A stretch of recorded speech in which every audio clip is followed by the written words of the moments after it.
Hi everybody, it's Claire back with another art journal video, and this is a Christmassy project for Scrap FX. So for a change, I'm not journaling in the Scrap FX junk craft journal. I am playing in the large Dina Wakley craft journal, and as you can see, I'm just using some clear gesso, a little bit too much clear gesso, but as you know, these pages in the large craft journal are quite thirsty. So it did eventually sink in. I did have to use my heat tool on it to dry it off. So I'm going to be creating a page with Christmas sort of baubles on it, and I am just painting the back of these different circles on transparencies from Scrap FX. So the ones that I've used are scribble circle words, ring words, and circle pattern transparencies. I've cut out some of the ones that I wanted to use, and then I've also cut out some of the circles from the Daphne Dot collage paper designed by Michelle Logan. So the colours that I'm using are magenta and orchid, and these do just paint on quite nicely. This is peacock as well. Paint on quite nicely to the back of the transparencies, which means you can still see the print that's on them. You can see it through the colour. So once I'd added the paint that I wanted onto those, I'm then going into the journal. I've got quite a wet brush, as you can see, and I'm using some turquoise, and I'm wanting to get some colour just across the centre of the page to start off with, just so that that kind of brings a little bit of interest to the centre of the page.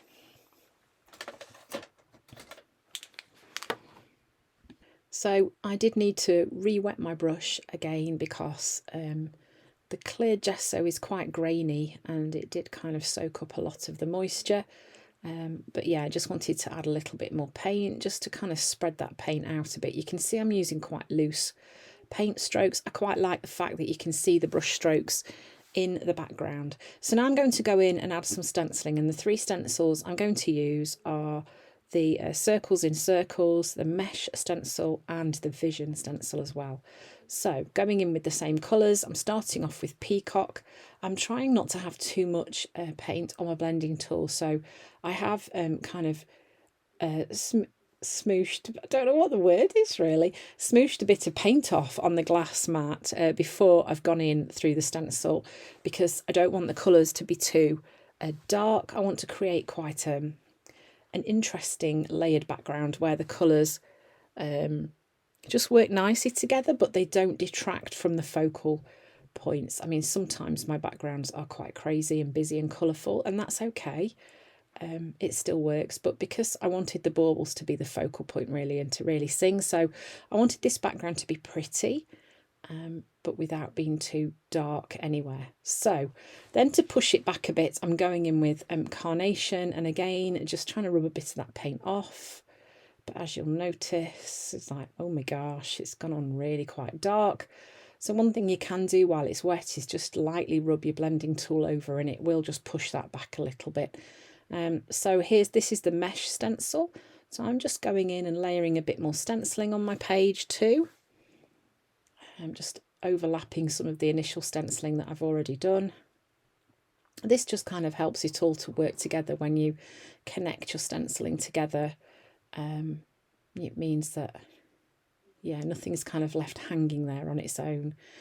And you can see here that I've gone in at both sides. Normally I have a rule where I do kind of 3 areas of stenciling, but the page didn't really feel very balanced without something at either edge. So I then went back in and added something at the edges too.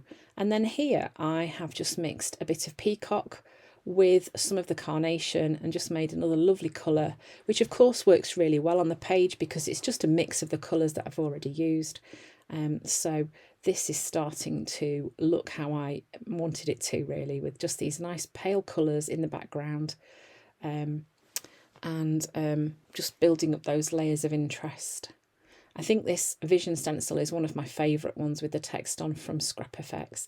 So then I started to add some more colours onto the back of these transparencies. So this is the round to square stencil, And you can see here I've just gone in with some permanent red violet light from Amsterdam acrylic, and you can kind of see that through, but only a little bit. So that works quite well, just to add another layer of interest to those baubles, and just trying them against the background to make sure that it's kind of working how I wanted it to. And again, just going in using the same stencil just to create some interest. So then, because the words had kind of got a little bit lost, I'm just going in with my Posca pen and outlining those letters, just to pull those forwards, I guess, a little bit really. When I saw these circles and I was thinking about doing a Christmassy page for December, I just kind of thought these worked perfectly as Christmas baubles. And I just love the kind of messages that they've got on them as well. So using the white pen kind of acts as a little bit of a contrast with the black of the print on the circles. And I've not really got any white on my page yet, although I do go in a little bit and add some splatters. So here I'm using some permanent red violet light, watering it down just so that I can add some splatters onto my page. So I'm going in with this pink because there are pink in the baubles, and also it acts as a really nice contrast with the colours that are already down on the page. So because I used the carnation, which is a really pale pink, one of Dina's pastel colours, there is an element of pink on there, and then I just felt that it needed a little bit of brightness, so I went in with some white and again just added some more splatters. I don't know, can you actually have too many splatters? I don't really know, don't think so. So obviously this needed a really good dry before I could do any more, so I did use my heat tool to dry that really well. And then I am using some of Dina's ultra thick gel medium just to stick these baubles in place. So first of all, I just go in and kind of audition where I want them to go, just so that I can make sure that my page feels balanced and that it's going to look right once I've stuck them in place.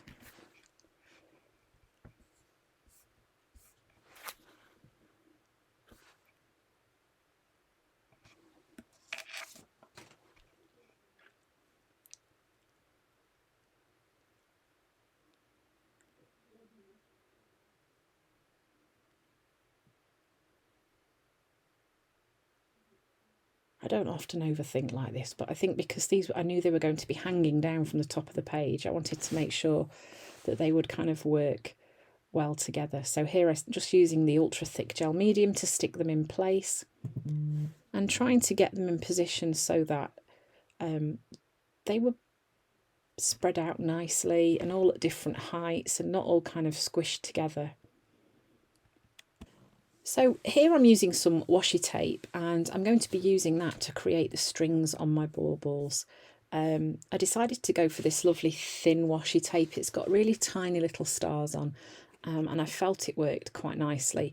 So I have done other pages where I've created like Christmas baubles, and sometimes it can be really hard to get that straight line from your bauble to the top of your page. This is so easy. I don't know why I've not thought of this before. I'm sure someone else will have done something like this before. But anyway, yes, if you've got some washi tape, what a great way to create that kind of string from the top of your bauble to the top of your page and get a nice straight line. So then I'm just using a Stabilo oil pencil and going round the baubles, and I do water activate it a little bit, and in some places I do lift a bit of it off because I must have pressed on too hard and it went a little bit dark. But actually it kind of just works to outline those shapes quite nicely. I did find a little bit it didn't behave quite as it would normally because of the clear gesso on the page and how grainy it was. I also did some lines down one side of the washi tape just to kind of give that a little bit of a shadow and pull it out from the background a little bit too. I also did some scribbly lines around my baubles just to kind of give those even more of an outline as well. And then I added some circles that I printed using the permanent red violet light in 3 different sized circle shapes. So the quote that I used, rather than going with a kind of traditional Christmassy quote, I found one on the Daphne Dot sheet, why limit happy to an hour? And I just felt it worked perfectly on this page.